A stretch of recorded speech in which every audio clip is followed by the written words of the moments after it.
Republic Hindustan शिक्षा और स्वास्थ्य पे हमेशा शुरू से ही काम करता है और स्वास्थ्य हेल्थ हमारी बीट रही है। हमेशा से हम इस पे काम करते हैं और लोगों को जागरूक करते हैं।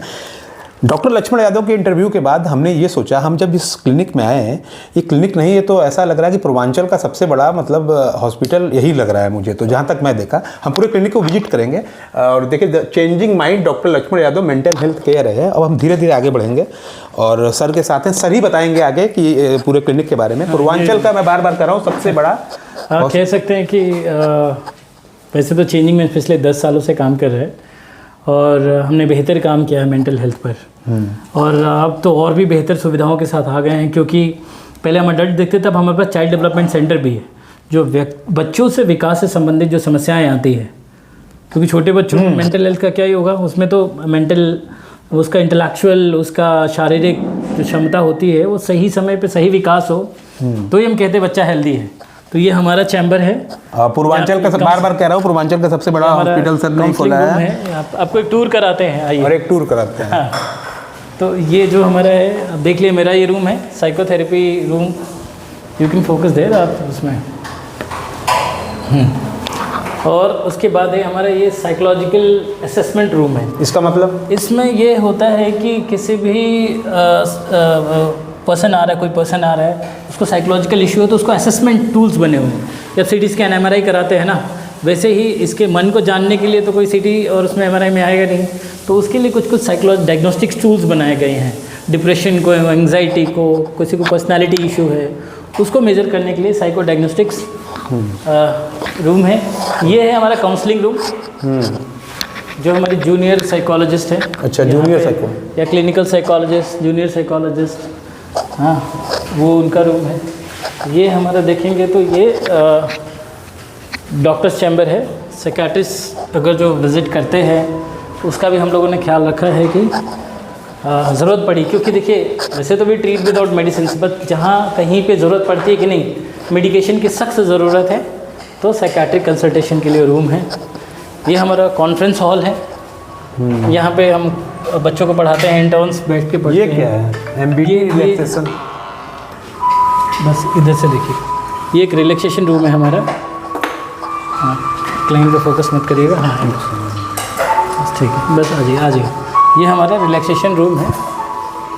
और यहाँ पे आजकल क्या है ना कि मॉडर्नाइज हो गया सब कुछ, तो इंसान चाहता है कि नहीं बिना दवा के मैं बिहेवियर थेरेपी के थ्रू ठीक हो सकता हूँ, या कंप्यूटराइज बायो फीडबैक है, आप अपने आप को ठीक रिलैक्स करके भी कर सकते हैं। उसके अलग अलग मशीन्स भी हैं, टेक्निक्स भी हैं, और जैसे कि मस्कुलर रिलैक्सेशन टेक्निक्स है, या तमाम जो हम साइकोलॉजिकली रिलीफ कई उपकरण भी रखे होंगे। उपकरण भी आजकल इस्तेमाल हो रहा है, तो वो ये रूम है। ये आपको कॉन्फ्रेंस। आप बच्चों के बारे में कुछ बता रहे थे? बच्चों के बारे में बता रहे थे, आइए मैं आपको बच्चों का एक टूर देता हूँ। ये हमारा रिसेप्शन एरिया है बेसिकली। ये तो देखिए, changing minds child development centre, हाँ जी, जो कि सर काम करते हैं बच्चों के ऊपर, उसके बारे में सर आप बताइए। हाँ, एक्चुअली बताया था जैसे कि बच्चों का डिलेड डेवलपमेंट होता है। बच्चा है, उसका ग्रोथ सही तरीके से नहीं हो रहा है, सही समय पे बोलना चाहिए बोल नहीं पा रहा है, चलना चाहिए नहीं चल रहा है, उसको जो एक नॉर्मल एज में लिखने पढ़ने की जो क्षमता होती है वो अगर जो सही टाइम पे नहीं आ पा रही है, तो यहाँ पर उस तरह के बच्चों को थेरेपी के थ्रू डेवलपमेंट सही करने की कोशिश की जाती है। उसको सही, जैसे नाम ही है चाइल्ड डेवलपमेंट सेंटर, ये ऑफिस है।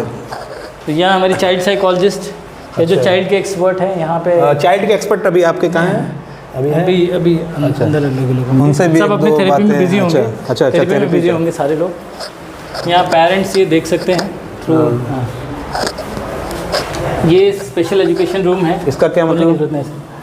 हाँ, ये किस लिए? इसमें जो बच्चे लिख पढ़ नहीं पाते ठीक तरीके से, तो स्पेशल एजुकेशन, उनकी अलग पढ़ाई लिखाई अलग तरीके से सिखाया जाता है, वो है। आपने तो काशी को यूएस बना दिया है। ये स्पीच थेरेपी, जिनको बोलने में इशू होता है बच्चों को, जो लेट से बोलते हैं या ठीक से बोल नहीं पाते हैं, तो उन लोगों को जैसे ऑटिज्म का आजकल सुना होगा आपने ये नाम, कुछ ADHD, किताबें भी आपने रखी हुई हैं, ये देखिए जी, यहाँ पे। ये बच्चों को पढ़ाने के लिए जी। अच्छा अच्छा, हाँ, ये टेक्निक एजुकेशन पे भी आप लोग काम कर रहे हैं। एग्जैक्टली नहीं, देखिए बच्चे का डेवलपमेंट जो होता है ना, जब डेवलपमेंट की बात होती है तो उसमें स्पेशली एजुकेशन का बहुत बड़ा रोल होता है ना। ये देखिए, बच्चा बहुत हाइपर एक्टिव है, बहुत चीखता चिल्लाता है, कंसंट्रेट नहीं कर पाता है, टिक के एक जगह बैठ नहीं पाता है, एक ही जगह वो गोल गोल घूम रहा है, चीज़ों को समझ नहीं पा रहा है ना। ASD जैसे ऑटिज्म स्पेक्ट्रम डिसऑर्डर्स जो कई क्लिनिक मैंने देखे हैं सर, लेकिन इस तरह का क्लिनिक तो शायद रिपब्लिक हिंदुस्तान पहली बार देख रहा है। कोशिश रहती है और कि हम लोग इसको बेहतर से बेहतर बनाएं लोगों के लिए, बच्चों से बड़ों का। आप मैम हैं, अच्छा, आप पूरा मैनेज करती है सेंटर को, सुरभि मैम है, तो पूरा चाइल्ड डेवलपमेंट सेंटर मैम के अंडर में ही मैनेज होता है। और तो ये देखिए लगातार सर सबसे खास आपको एक रूम दिखाते हैं हम लोग, OT रूम हमारा, इसको ऑक्यूपेशनल थेरेपी कहते हैं। OT ऑक्यूपेशनल ऑपरेशन थिएटर भी कुछ लोग- नहीं, operation theatre is a different thing. ये साइकेट्रिक में आता है यहाँ पे बच्चों को इसके ऑक्यूपेशनल दिखाइए आप, क्या मतलब ये क्या है सर? हाँ, इसका आप इसके बारे में ऋषभ थोड़ा सर कौन है यहाँ पे, एक्सपर्ट है कोई अभी? नंदिनी, पॉज कर दीजिए। देखिए जो सबसे यूनिक चीज़ मुझे यहाँ पे लगी है, और ये इनका OT रूम है, ये इसके बारे में ऑक्यूपेशनल थेरेपी। ऑक्यूपेशनल थेरेपी है ये। इसमें क्या है, सेंसरी इंटीग्रेशन, कोई बच्चे को सेंसरी इशू है, उसके अलावा OT का इशू है, जैसे कोई ठीक से वॉक नहीं कर पाता, हाइपर एक्टिव है, ये इस टाइप की चीज़ें हैं ना उसमें। हाँ, हाइपर एक्टिव है, वो सारी चीज़ों को हैंडल किया जाता है ऐसे बच्चों को। तो ये क्या है, इसके बारे में कुछ बताइए पहले, एक एक चीज़ के बारे में आप बताइए। बैलेंसिंग के लिए basically। अच्छा।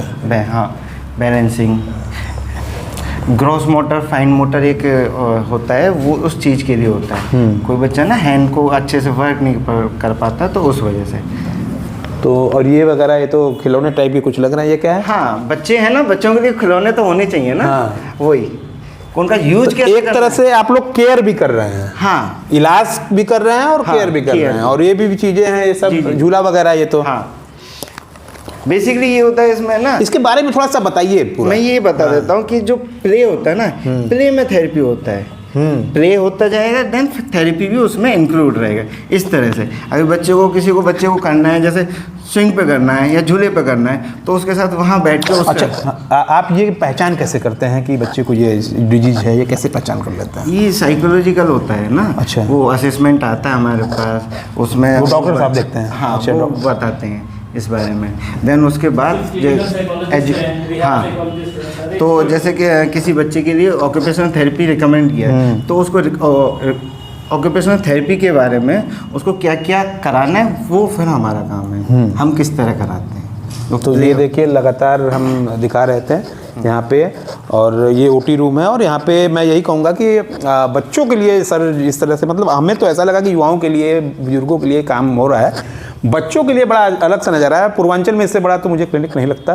रिपब्लिक हिंदुस्तान के लिए डॉक्टर लक्ष्मण यादव जी और ऋषभ जी के साथ जितेंद्र यादव, धन्यवाद।